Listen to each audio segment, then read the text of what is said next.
Hi, everybody.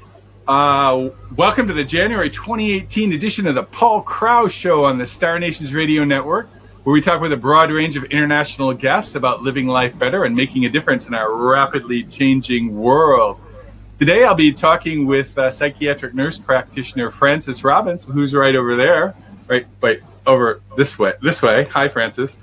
And I have to learn. I got to get your name up here. I got to figure out how to do that. I'm still learning how to use this whole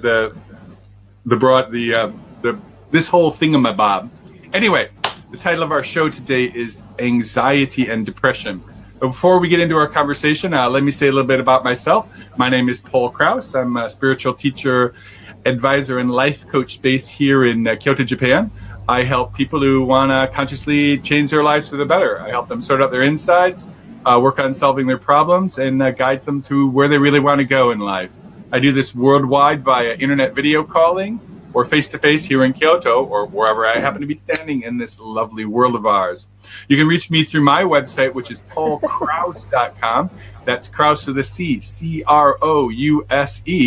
or face-to-face, or... Since most people can't remember how to spell my name, you can go to tootallpaul.com, T-O-O-2, tootallpaul.com. I'm 6'5" or nearly 2 meters tall, and it's easy to remember that name than to misspell Crouse. Anyway, so also make sure if you have a chance to see some of the other great shows we have on the Star Nations Radio Network.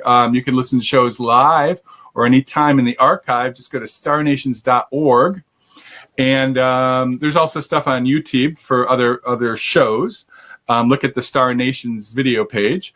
You can also, if you go to starnations.org, you can find a lot of other great content, including things like Star Nations Magazine. And also you can listen to any of my other past shows, which include Frances and other fine folks at my website. Go to paulcrouse.com, go to radio show. Although this isn't radio show anymore, I haven't really figured out what we call this thing, a video podcast. Anyway, make sure to stick around for Julie Hedges' Tarot Journey show, which should be on right after us. Okay? Now, without that out of the way, I'd like to introduce today's guest, Frances Robbins. Hi, Frances. I'm going to figure out how to put your name up here. Hi, Frances. Hey, Paul. It's so good to be here. I always have so much fun chatting with you in this virtual realm. Virtual realm, okay. As opposed to other realms. Oh, wait. Oh, I lost you. Oh, no. Frances.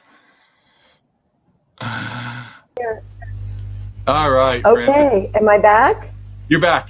Sorry about that. I was only gone for a moment, a blink of an eye. A blink of an eye. All right. So at some point, I'll figure out how to put your name under and how to get rid of my name. But at the moment, let's just talk, kids. So where are you right now, Frances? I am in Chiang Mai, Thailand. Okay. And it is wonderful. My husband is a photographer, and we travel all over the place. Last time we chatted, where was I? I was in Salem, Oregon. Okay. United States. So now we're in Thailand. Okay, cool. Great weather. Beautiful here. What's the temperature? It's it's like right now it's 70 degrees Fahrenheit. So what is that in Celsius? 21, 22. Okay. All right, it's beautiful. Here it's below 10, so it's in 30s or 40s. So, but not. And so also the days are long here. So there in Kyoto, you guys have shorter days in the winter, right? Yep. Yeah. Yes. Unlike I have friends who live in Sweden, and they have really short days. Oh yes. No, here the days are about they're about 12 hours long. Okay. The daylight you're talking about. Yes, daylight. As opposed to just life. Yes. All days are 24 hours. Yeah. Sometimes they seem like 48 or whatever. But anyway. So, Frances, our topic today is anxiety and depression. But first, before we talk about that, why don't you tell a little bit about yourself and what your qualifications are, what you do, and Sure. I'm actually going to listen, but I'm also going to try to figure out how to put your name up there too. No problem. So I am Frances Robbins. I am the owner of Precision Mental Performance. It's an online therapy practice. I'm a psychiatric nurse practitioner. So that basically means that I'm a medically trained provider who does therapy, and also I prescribe medications to folks. So in the online world, I'm doing therapy. So people can contact me, and I have a private practice, and I chat with people much like we are right now, but it's all online. So it's a global practice. In the United States, I'm limited to where I can actually practice because of the regulations and stuff. And so I'm licensed in Washington State and then Oregon as well. So I see folks in Oregon and Washington State, and then I have a global community. And I don't see you, Paul, but I'm guessing you're there. There you are. There you are. But I have, so I've been doing this for a while. I've been a nurse for, oh my gosh, longer than I want to admit, and went to school a little longer than the average nursey person, and I am a nurse practitioner. I spent 10 years in the Air Force, so I also have military background, and I certainly have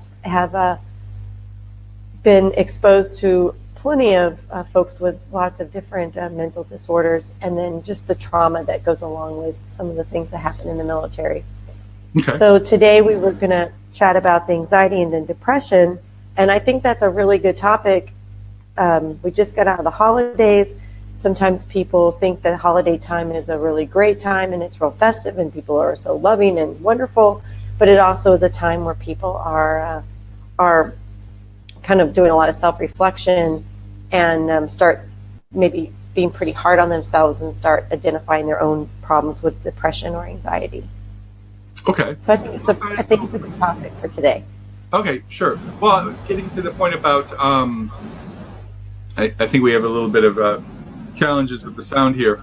In regard to like the holidays, so I used to be a newspaper photographer, and so I typically worked on the holidays and actually saw quite a bit of stuff. And a lot of times what happens with the holidays is there's this sometimes unrealistic cultural expectations that we should all have this, giant family house Christmas with, the big Christmas tree and the huge meal and the happy family and, and the dog and and the turkey and whatever that the mythology has been thrown upon us. And then if we don't have that, we might feel bad about ourselves, or a lot of times I used to call holidays forced family functions. A lot of times there were people we used to get a lot of we'd listen to the police radio when I was a photographer, and there'd be lots of domestic dispute calls coming out because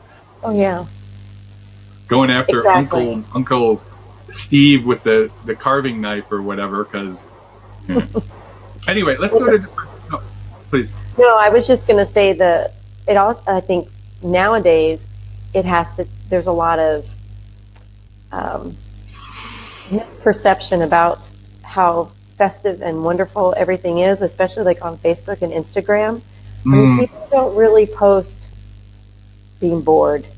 People don't really post being lonely. People don't post their, hi Yvette. People don't really just sit back and post about the happenings of everyday life. They want to post something spectacular or magical or make up stuff. And so, unfortunately, we believe a lot of what we see. And so people will start thinking, well, maybe everybody around me is magical and doing fantastic, and I'm the one who's by myself. When the truth is that they're all pretty much similar. Right. Yeah. Well, so we're talking about anxiety and depression. First, let's start out with some definitions. Okay. What would you, in common human speak, as opposed to, professional therapist speak, what would you call, what is anxiety? So anxiety, just regular, normal person definition, right, is excessive worry. Okay. Where you're so caught up in the worry of what's going to happen. Now, I don't mean worry like I'm in a foreign country, I don't really know what I'm doing. Like, there's some worry that's healthy, but then there's also this worry where you just get stuck and you can't make a decision because you're you're so caught up. So anxiety and worry are kind of synonymous. Okay. And what I had someone once defined it to me is fear for the future, as anxiety, that we're fearful about what's going to come toward us. Okay. Yeah, I mean it's fearful not just the future, it's fearful of the past, it's fearful of everything. But fear, it is definitely fear-based. Fear-based. Okay. And then so let's talk about depression then. What would we define depression as? Well, it's more than, it's hard because I want to use the clinical definition. Use the clinical term. You go with the clinical term. It's actually more than just being sad. Okay. There's an actual slowing down of everything. So physically you're slower, mentally you're slowing. It's like a slowing down, a depression, almost like we would call it being kind of absence from the moment. So when you're depressed, you have a feeling of a sadness, but it's not like I've lost somebody and I'm sad because of this loss. When you're depressed, you're unable to really do your normal daily functions, and so the depression is oh my gosh, how can I explain this? It's being in a place where there is no hope, where you don't have a sense of the future or sense of I guess hope, where you've lost of hope. Okay, I can understand that.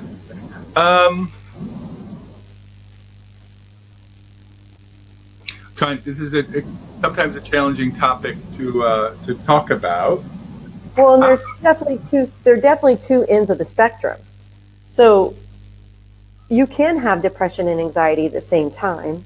But typically, it's a person is depressed, and then through the depression, their anxiety happens, or they're anxious, and then because of the anxious and the worry, they become depressed. But excessive depression can lead to thoughts of wanting to harm yourself or kill yourself, and excessive anxiety can lead to panic attacks where you just physically are unable to function. So they both are, and they're treated differently, but a person can certainly have both things, and they're very common, unfortunately. Okay. I'm going to jump in the pool here and talk a little about my experiences. I've had more experiences with depression than, say, anxiety. Now, again, we have our up and downs of daily life. There's, obviously we have times where we're, just anxious on a daily basis, or we have some common worries, or we have the blues or whatever. Right. But I've had periods in my life where where I was depressed. Now, I have never had a doctor give me this diagnosis. For example, here in Japan, there's not really that many doctors that will do that. But it was sort of like this past year I had it for a while, and it was like this black cloud. I was like covered in this black cloud, and the slowing down. Yes, it was like I couldn't do anything. Getting out of bed was a real chore. The feeling of no hope, and some of this was not particularly. There was no particular. How shall I say this? There wasn't a specific cause and effect relationship. Right, like there wasn't an event. There wasn't an event. Actually, well, at one part of it, there was an event. I had a falling out with a very close friend, and part of it was something stupid that I did. And at one point, then that I kind of dropped into a deep funk from that. But then later in the year, it kind of pulled out a little bit and then slid down. So for me, now I'm not in that state right now. I also had found out that I'd had some other medical problems, and I had some treatment for the medical problems, and I trying to decide if some of them, the treatment for the medical problems, helped with the depression, not directly. I don't know if there's how much of a physical aspect to it there is, as opposed to just the circumstantial and what's going on the inside. Well, the American Psychiatric Association wants to give a diagnosis of depression and make depression its own medical condition, but also depression is a symptom of numerous problems that can happen. And part of what I do as a nurse practitioner, I just kind of when people come and talk to me, Paul, I think about things in a lot differently than a doc would or a psychiatrist does. But I start thinking about, okay, so you're having these problems. Why? Why is it that this is happening? You could have thyroid disorder. You could have low testosterone. You could have low vitamin D. You could have a nutritional deficit. There's lots of other things that can be going on that could be causing those kind of slowing down feelings of helplessness and hopelessness. With depression, the mental disorder that they call major depressive disorder, that is diagnosed after all those other possible medical conditions are ruled out. So, for example, you'd come to me and you would tell me these things. I would have you go do some lab work. I would ask you all kinds of questions about your sleep and your nutrition, and then say everything came back just normal. Then we would start talking about, okay, there's somehow your body's not absorbing enough serotonin into your blood system. And serotonin is a natural hormone that we all have. It's just that some of us, for whatever reason, our cells don't identify the serotonin as it's floating by in the bloodstream. Okay. So serotonin is, I like to call it the happy hormone. So that's people who are pretty optimistic, who are super positive, whose glass is always half full. Those people have, they're absorbing a lot of their serotonin, or they're medicated. So that's an option as well. But sometimes it takes that. Sometimes it takes taking a supplemental medication to help your body see that serotonin. But you can get serotonin naturally from laughing, from sunshine, from being around other people socially. Mm-hmm. There's just a lot that we get. So when a person in depression, typically what happens is it starts off sometimes as, in your case, maybe an event or something, and you do some self-reflection like, oh man, I was really a dirtbag. I really, I. It's my problem. Mm-hmm. I did something. And then you can't really kind of come out of that. So mm-hmm. I think of depression as, like you said, a hole. So you're digging a hole and you're digging yourself deep into a hole. And over course of time, simple things like getting out of bed, taking a shower, brushing your teeth, caring for yourself become such an arduous process, too exhausting to even think about. Mm-hmm. And sometimes people just stop eating because they don't have the willingness or the ability, the strength to go and fix something to eat. Sometimes people will overeat because they'll think the comfort is the food. But as you're digging yourself deeper and deeper and deeper into this hole, there begins at times you can start having some of these fleeting thoughts of, if I just wasn't here, if I wasn't a part of this event or this existence, life would be so much better. Mm-hmm. And so you begin with this thought of I don't want to kill myself, but if I just got hit by a truck today or a rock hit me on the head and took me out, I'd be okay with that. And so you kind of live with that for a while. And what we know from studying folks who've had suicidal thoughts is that this thought becomes stronger and stronger and stronger in your head. And eventually people think they'll sit there in that funk and they'll still thinking about how it would be so much better, like their life would be better, their children would have a happier life if they weren't around, their spouse would be so much happier if they weren't around, that they come to a conclusion where that's the answer. If I just killed myself, everything would be better. Okay. Uh-oh.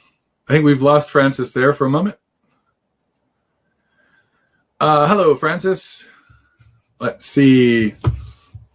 We seem to have lost Frances for a moment here with maybe an internet connection problem. Okay, so let me see if what do you do now online? So let me bring Frances. Okay, seem to have lost Frances for a moment. She is in Chiang Mai, Thailand right now, and our internet connection may have been lost. Let me bring her down a moment. And hi, this is Paul Crouse again. Yes, I've lost Frances. I'm going to try to contact Frances really right at the moment right now. So we were talking about, I was just with Frances Robbins, who's a psychiatric nurse practitioner, and she was talking about people with depression. And so we've just lost their internet connection and trying to figure out a good way to grab her again. Oh, wait, I think I see somebody in the lobby. Just a moment. So when I talked while I'm waiting to see if I can get another connection again with Frances, I'll talk a little bit about how I dealt with my situation in this past year of dealing with depression.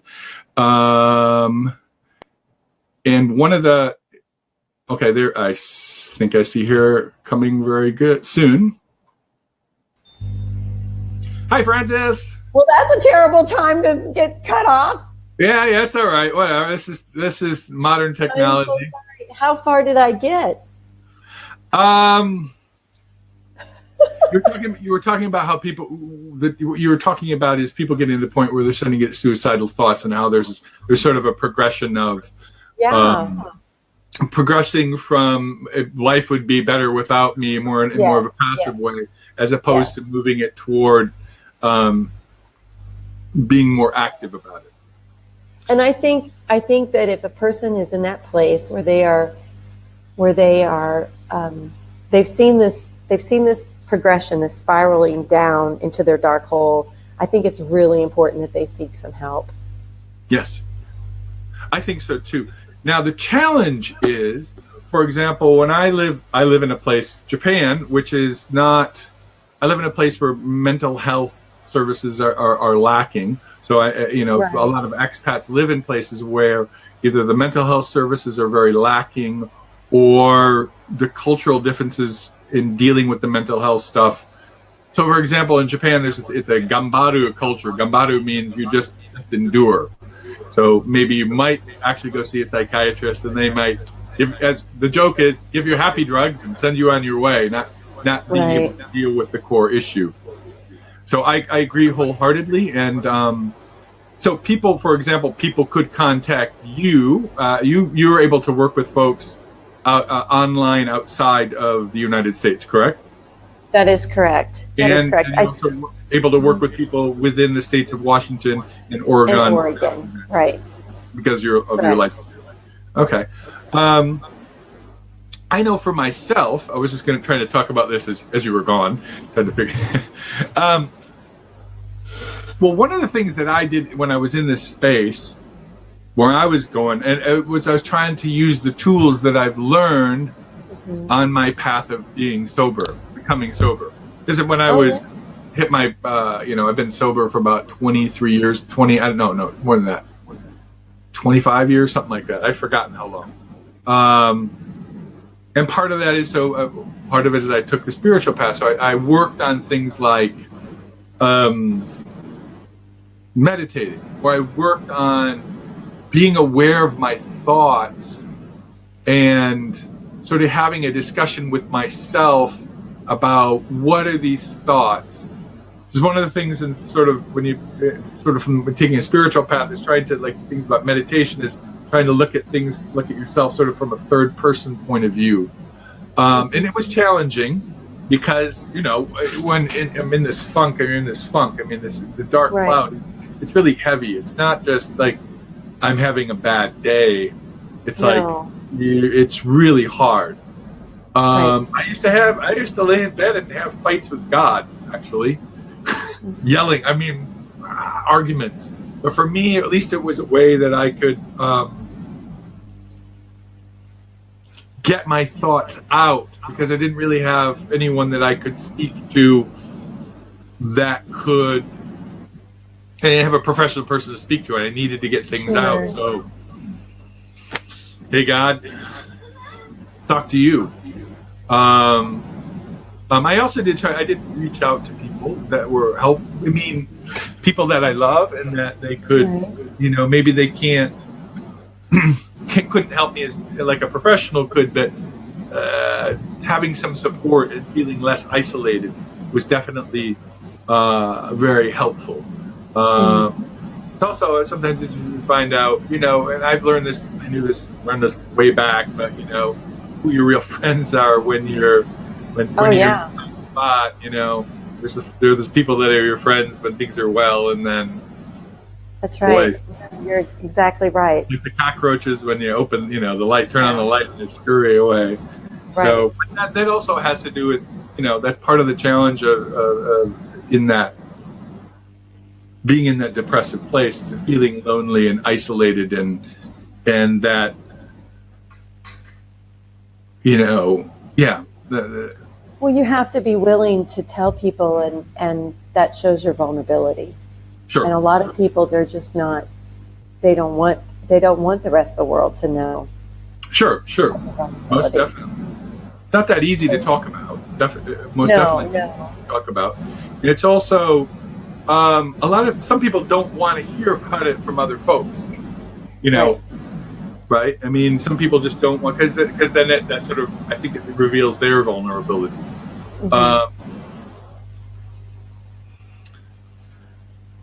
There was an interesting thing when my lovely wife, Shino, when I was in a pretty bad spot, she just didn't know what to do. And one thing that she said was, I don't understand depression at all because I've never had it. I just don't know what you're talking about. She goes, I'm trying really hard, but she's always been a person, like you said, she's always been that person who must have that humongous, serotonin gland or whatever it is. She's also, or I would say she's, you know, blessed with the pure heart. She lets a lot of stuff slide off her. It doesn't mean that she isn't serious. It doesn't mean that we haven't been times. It's just she has her just basic beingness handles it differently. So can we try to identify what is the difference between just your garden variety blues and something like chronic depression? Sure. So time is the big indicator. Time. Okay. Time. How long have you had those symptoms? How long have you been feeling that way? So things like how long, typically if you've been in that funk for like 2 weeks, and you're starting to have thoughts that you would be better off dead, that's usually a pretty strong indicator. Not getting enough sleep or sleeping too much. Some people they actually have with depression, they'll get hypersomnia, which means they're tired all the time. And so but not just physically tired, but sleepy. So they fall asleep. Some folks with depression, they wake up way early in the morning, like 2 or 3 in the morning, and they just absolutely cannot get back to sleep. Then you have some people, they'll remove themselves. They'll stop doing those things that they used to do that brought them joy. So if it was photography, or if it was playing the piano, or if it was going out and meeting up with your buds at the local whatever, they stop doing that. So that's a problem. Some folks they'll just be feeling very excessively guilty, like they're blaming themselves for things that they absolutely have no control over, then from there, the concentration is lost. It's really hard to connect the dots. It's really hard to stay focused. Because of the cognitive slowing is happening, a depressed person just has a hard time following through on things, showing up for appointments, just having the motivation to get up out of the door and going somewhere, losing their keys, losing their purse or their wallet or whatever. And then the appetite goes away. They forget, they don't eat. So there's a weight loss or even a weight gain if they're overeating. Sure. And then that if they have a partner and they're intimate with that partner, that intimacy goes away. So there's a lot of things. They start losing those things in their life that bring us the serotonin, that bring us joy. They start getting disconnected from that. So what I try to do, and what I do with folks is give them a chance to talk about what's going on. Like you said, many times they don't really have an audience to talk, to be really honest, without judging, just, really talk and say, these are the feelings I have. And to say, yeah, I do think about death, without someone on the other side going, oh my God, are you okay? You're going to kill yourself right now? Oh my God, we got to take you somewhere. So part of coming to me and talking to someone like me is I allow them to say those things. And I don't set judgments. I don't get scared or whatever. Then we just start talking about achievable goals. And with depression, it's very interesting. Normally in life, when you want to go do something, you have this motivation, right? I'm going to go do this, and then you go do it. Well, with depression, there's no motivation. So you set yourself to go do things that you don't want to go do. In fact, it's super unmotivating. You don't want to do it at all. And it takes you doing it that the motivation comes to you after you have done it. For example, I think it's important that people exercise on a daily basis. I am not a big exerciser. I know I need to. I know it's important. I feel better afterwards. But man, I can think of 1,000 reasons why I'm not going to go to the gym or why I'm not going to go do something. So I still go, and and as I'm exiting the gym, I'm like, yes, I'm a rock star. I'm a badass. Look what I did. I just did that hour workout. Woo! And I get more motivated because after I've completed it. But up until the moment that I'm going, I'm like, oh yeah, somebody please call me. There's got to be another reason. I gotta do something else. So I need a lot of motivation to go to the gym. With depression, just something as simple as taking a shower, it's the same kind of thing. People will wait for the motivation, but it won't ever come. So you have to do it knowing that there is not going to be any motivation, and then afterwards make a really big deal about it.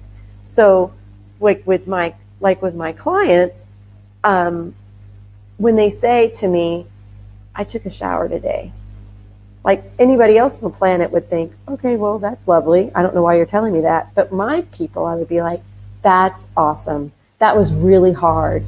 I know you had to work really hard to do that. And then we celebrate that as a success. So you make really small achievable goals in the beginning, and then you have to celebrate those successes as they happen. And if you don't achieve the goal, then we look at why didn't you achieve the goal. Okay. All right. Now that I think back about it, where you're talking about exercise, one of the few things that I actually, and this is something I learned a long time ago that I still did, was actually I have a gym that I go to, and it was like my savior place. was the one place I really felt good going to. And actually, sometimes we have really vigorous workouts. It was sometimes at the end of the very vigorous workout was the only time I actually felt good.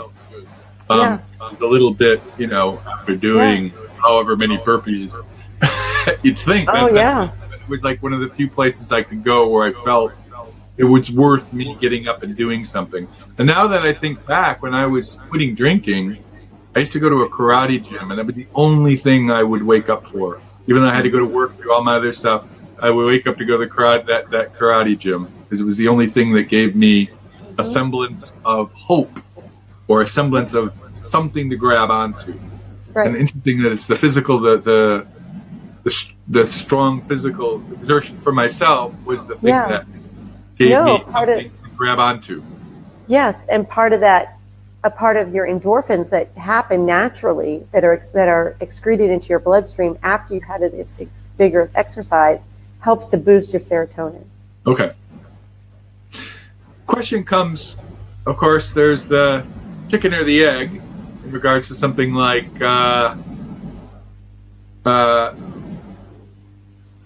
depression here, in regards to the serotonin levels being low. Are we depressed because we have low serotonin levels, or is there something, usually it's something on the outside world that's causing our bodies to have a physical reaction which causes the serotonin levels to go down, or variety of the combination of the above? Or I don't think that we really know. How's that for an answer? Okay. I do think, though, that when you remove yourself from those things that trigger or increase your serotonin level in your bloodstream, I think when you remove yourself from that, your serotonin levels are going to drop, and you are going to have this depression feeling come across. So the answer would be to, in your case, like this time of year, it's colder. You probably don't get out of the house as often. Your days are shorter. You got to do things to kind of be almost like a preventative maintenance with your body to prevent another fallback, or to prevent the depression from happening. Sure. One of the things I've done now is whenever there's like actually sunshine, I made a rule with myself to drop what I'm doing and just go into it, even for 5 minutes, and have the direct light on my face. Or I try to set a timer in 15 minutes, no matter what I got to be doing now. If I can, I'm going to be out in that sunshine. Right, and that's what you need to do. That's very good. It makes it, and actually makes a huge difference. There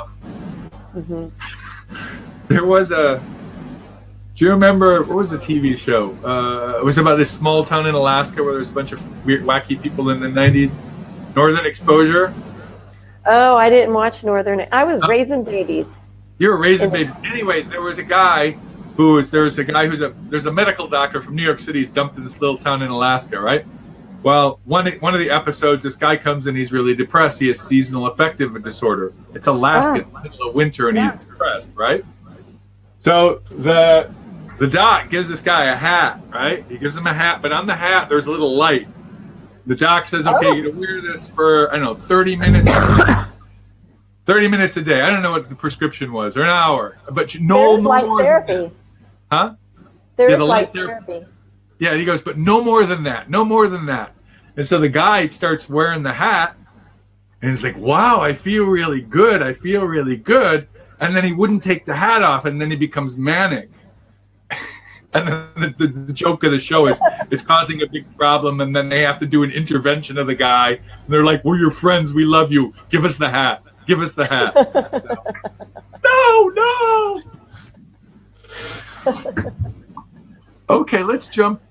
Since we're looking at our time here, let's jump over from depression to anxiety. Again, tell us the difference between anxiety and depression again, and then let's talk a bit more about that.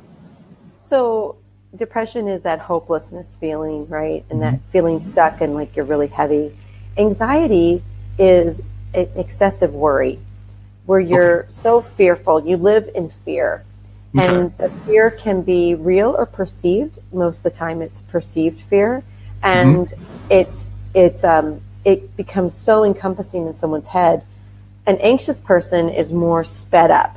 Their brain is working really, really fast.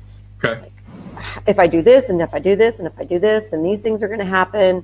And they're constantly replaying the events that are around them, the past, the present, and the future. They're all happening at the same time. Okay. And they have, from a bystander's point of view, if you ask an anxious person a question, they may have a really long response, like a delayed in their response, because in their head they're figuring out like what's the best answer. And so you may not really pick on that they're having anxiety problems as much as do they understand me? What's the problem here? Are they ignoring me? But an anxious person is so caught up in their anxiety that it actually starts affecting them physically. And they start seeing their physical symptoms that they have is they'll have really tight muscles, really tense muscles. They might have a lot of neck and shoulder pain. They'll have excessive sweating, lots of heart palpitations, or the heart beats really fast. Sometimes the stomach gets really upset. They might even get nauseous and have to vomit. It's like their physical symptoms. The anxiety just exacerbates any kind of physical symptoms they may have. Okay. So they're equally miserable as a depressed person, and certainly a person with depression can have anxiety, and a person with anxiety can certainly have depression. But they're two separate entities. Okay. So an anxious person, their minds are going a bazillion miles an hour. Right. And they're living in basically in a fear state. Right. They have a very difficult time knowing what to do. And so you see this, I see this when folks would come to me when it comes to a point where it's frightening to them. So it's frightening to them? When they become frightened by their physical responses, or frightened by what's happening. They know it. They know that what's happening is not, quote, normal, however you want to define normal. But when they have a panic attack, typically is when that person shows up at my door and needs some help. And so a panic attack is when they have a shortness of breath. They start breathing really sporadically. They really are fearful. They're afraid they're having a heart attack. They're super scared and very, very worried that something bad is happening to them. And physically, they just kind of melt. And the people that I've had as clients are usually, executive folks that are top performers, and they're just not in a place where they want anybody else to know that they have any sort of concerns or worries. And they'll typically go hide themselves in their office or the bathroom or something and try to wait for this thing to pass. And then they figure out over time that it's gotten worse, and so they need to reach out and talk to somebody. Okay. So typically what is usually treatment for people like with anxiety? Well, find out why. So again, the why. Why are they having those symptoms? It could also be a symptom of a medical problem. So again, I go through the same sort of questions as the past. So I will ask them about their diet. I'll ask them about their sleep habits. What kind of medications are they taking right now? What kind of underlying medical conditions could they have? And then I do a battery of lab work to find out. So some people, again, with a thyroid disorder can have anxiety. Some folks with some hormonal deficiencies can also have anxiety. So there's different reasons why. They could be on a diet that's full of like caffeine. They could be drinking tons of Monster drinks and lots of things like that, and wondering why they're so anxious. What do you mean? They could. Yes. They could have alcoholism. They could be an addict, and that just hasn't been addressed yet. Usually with addicts, anxiety is goes hand in hand with that.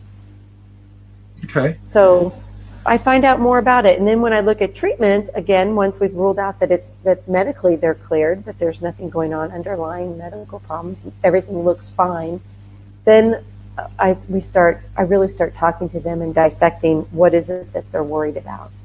And that may take some time, because that shows they have to be vulnerable and willing to talk to me, and we have to kind of work it out together.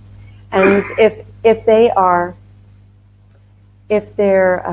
many of my clients have been in the military, and they might have a traumatic event that happened through war. They might have a diagnosis of post-traumatic stress disorder, or we also have, unfortunately, we have the sexual traumas that happen in the military as well. So there may be some sort of sexual assault that's happened, but somewhere in their life they had an event that happened where they perceived that they were in danger, and their body still has difficulties saying, okay, now you're safe.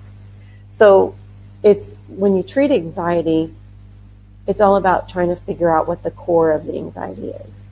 And if a person has a fear of a particular thing, then over a course of multiple sessions together in therapy, we work out how do you overcome that fear. And so we do little exposures and stuff to get someone accustomed to whatever the fear is. But if you, for example, if you're frightened of large spaces with lots of people, then part of the exposure is, I'm going to walk with you, and we're going to go to the park where there's a lot of people, or we're going to do things in a safe environment that you're going to see that it's not frightening or scary. So with these, for example, that you're afraid of large spaces, for example. With this so probably where something happened in the past where they were in a large space, sort of like a conditioned response, but it's kind of buried. Right, or even I've even had it where it's like a small space. It's where it's maybe childhood trauma is huge. So maybe as a kid, they were locked in a closet, and they were kept in the closet for hours and hours, and they are absolutely frightened to be in a place that has no windows and is a tight space. So getting into an elevator is not going to happen, because they are so scared of what happened, but they may not necessarily connect the dot that it has to do with back when they were a kid. Sure. The problem that happened with that. So what I do is it's a very long process, because it takes people time to understand their reactions to things, and it takes them time for us together to actually build a trusting relationship. People can say they trust you, but it really takes them being vulnerable, and then how do I react, and how does that relationship work before things really get to be flowing. And sometimes it's like 12 sessions or such before we really start making some headway. But I will tell you that both the things, anxiety and depression, both are certainly treatable. And people who have anxiety, it's just as frightening for them as a person has the depression. And to treat the anxiety, it can be treated certainly with medication, and it can also be treated with therapy. But it needs to be treated, or it's not one of those things that you can just take your anxiety and put it right here on the shelf and forget about it. It will grow, and it will become a big deal. And in the situations like the elevator, that person may say, okay, it's fine, I just won't take an elevator. And they may be fine with that, may be able to live a good chunk of their life without ever having to get on an elevator. But then something's going to happen that they're going to have to get on an elevator, and they're going to freak out. So what I just encourage people to do is to seek that help early on before it becomes really huge. And then also, if you are a parent and you have these particular issues, you need to understand that your children will learn from you. So if you have anxiety or you have depression, your kids are going to mimic your behaviors. And sometimes that's a great motivator to seek help, because you don't want to see your children going through the things that you've been through. Okay. I understand a lot.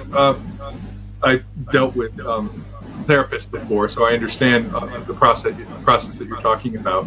And it is actually, like you were talking about, the trust issue is very challenging, actually. As you said at the first, even from the person sitting on the other seat, you might say, yeah, well, I trust you on the surface level, but even if you're going deeper and going into things like old events or whatever, there's that trust with yourself, even, let alone the person in the other part of the room, because maybe there's this, I don't want to go back to this. Right. You know, part of your brain's like, I don't want to go there. I don't want to go there. And being in a place where you actually can be vulnerable, that's a very, very challenging thing. Having been there, it is a very, very challenging thing. Whilst I won't talk in detail, I have been in an experience where I've dealt with some old stuff from the past, and it can be very liberating. But it's not something that's, as you said, it was something that takes time. It's not something, you know, because basically, from my point of view, my mind was like, I don't want to deal with any of this stuff. Right. But it sits there and grows like a cancer, right? And then there's the physical reactions to it. And for me, let's just get drunk and high and cover this stuff up. Right. That's how I dealt with it, or whatever behaviors that I had at that time. So I agree wholeheartedly with folks that it is, if you're having difficulties, really seek out professional help. And maybe it takes you some time to find the right person that you're comfortable with, because you know, some people you just feel like you can't. Some people you jive with better, and other people this doesn't work as well. Because I know my life is a lot better because I dealt with the issues that I had. You know, and for me, the alcoholism, I came about this close to going full batshit crazy. Oh, let's just use those words on this thing. But you know, I about going really nuts. I also had my brother was just a couple years older than me, and he died of you know, alcohol-related liver failure. He drank himself to death. Wow. So I know that that's a horrible way to die. As he died, so I mean, I know where this can go. I mean, if you don't deal with stuff, of course, there's the ego and the pride and all that, but also our minds are like trying to block this stuff off, denial it. I can handle it. I can handle it. So I'll just go sit in the room and you know, have my panic attack and then go out and try to live my life. Well, the panic attack is kind of a sign that we're not, you know, we're humans and we have fallibility, and that's actually the beautiful part of being human, is that we're not perfect. We don't want to be a robot, but we also don't need to suffer. Right. Okay. So we have about 6 minutes left. Is there anything else that you'd like to summarize for people about these two topics? I mean, we just, this can go. These are two big topics. Oh, I know. I mean, we could easily have done an hour on depression and an hour on anxiety. Sure. What I will tell you that sometimes people just aren't really sure. They're not sure with their anxiety if it's bad enough to seek help. So what I found is I was frequently saying the same thing over and over again to people about how do you differentiate my anxiety and panic? Is this something I need to seek help about or not? That I wrote a booklet, and so it's on Amazon, and it's titled "Anxiety and Panic: How Do I Know If I Have a Problem?" It's just a quick little ebook, and it just helps people to identify the symptoms that they're experiencing, and if indeed this is something that I need to seek help for. Honestly, some people, their anxiety is completely explainable, and it too shall pass, but it can morph into something worse. The other thing I would want to say is the connectivity with people is super important. We're social creatures. I mean, we are social creatures, and it's important that we connect with people.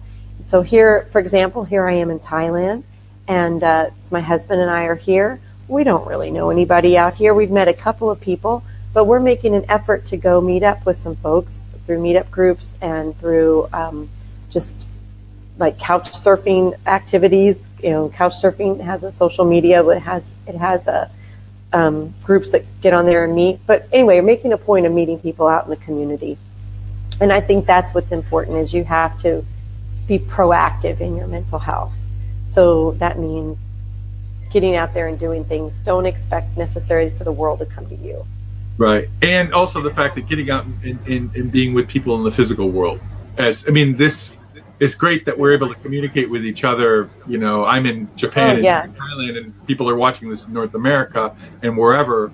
That's really amazing. But being in the room with people and finding people that you feel comfortable with is important. Mm-hmm. And I know that for myself, the spiritual practices that I learned along the way helped me out with a lot of things, even when I'm in a low spot. You know, things like meditation, or things like, being able to understand that my mind is doing some things, being able to identify what my mind is doing, using all the tools that I've learned along the way. That's one of the reasons for the tools is, things get tough. Go back and do what I've learned. Right. And part of that going back of doing what I'm learning is knowing the fact that this is beyond, I need some help with this. I'm not a rock. Right. No. And meditation is that's one of the best treatments for anxiety, honestly. It's very, very helpful. Sure. Good meditative practice helps to calm the brain. To calm the mind down, definitely. And it can be real simple, just although it takes time for the mind to calm down. Okay. Well, we got a couple more minutes left. And okay. You tell me, how can folks contact you? Well, the best way to contact me would be by my email. And so it's Frances, FRANCES, at Precision Mental Performance. And that is my online therapy website. I'm writing it. Precision Mental Performance, right? Yes. Radio voice. .com? .com. So that's probably the best way to get a hold of me, because we do tootle around this globe frequently. I have my phone is I have internet phone, but then I have to get a SIM card for every place I'm at. So the best way to get a hold of me is via email. And then on my website, I do have a number of blogs and information that hopefully people find helpful. I also have a Facebook page with Precision Mental Performance as well. I have an upcoming webinar series on sleep that's going to help folks who have problems with their own sleeping. It's a series of 4 one-hour webinars. It's going to be in February. People can reach out to me about that as well. Okay, great. Thank you very much, Frances. That's precisionmentalperformance.com. Thank you, seriously. Thank you very much, Frances. It's always a lovely talking with you. And I really hope that what we talked about today can help a lot of people identify if they're having issues and really seek out professional help. And I do know that a lot of the people that are foreigners, like being expats, have a challenge to try to find somebody that they can work with. So seriously, folks, if you feel like you need to talk to a professional about these sort of issues, Frances, reach out to me. He's the real thing there. I got to see if it's pointing right. Reach out to me, and I'll tell you. And I'll tell you this: if I can't help you, I will help you find someone who can help you. Cool. That's exactly what we're to hear. So, thank you very much. And we got getting to the top of the hour here, so I need to stop. So again, my name is okay. And wait, I'm trying to click. Too many clicking. There we go. My name is Paul Crouse, and if people want to make some life changes and address things from a spiritual point of view, or just more of a coaching thing, is helping folks figure out what it is that you want to do and finding a path to get there and helping you go there. That's a lot of the work that I do. I also work with things like spiritual healing and And it's coming from a different point of view from Frances, but I mean, definitely it's important to seek medical doctors when you need it. So you can contact me at paulcrouse.com or at twotallpole.com or at any of the sites, any of the Facebook sites, social media sites that are here. Okay. Again, we'll be online again, and hopefully, Frances, will talk again. I would love to, Paul. Anytime. Okay, great. And we'll figure out what country you're in next time. Enjoy your time in Chiang Mai. I've been before. It's great. So enjoy. So take care, and thanks everybody for listening. And it's now Julie Hedges' turn, I believe, on the show. All right. See you, everybody. Bye.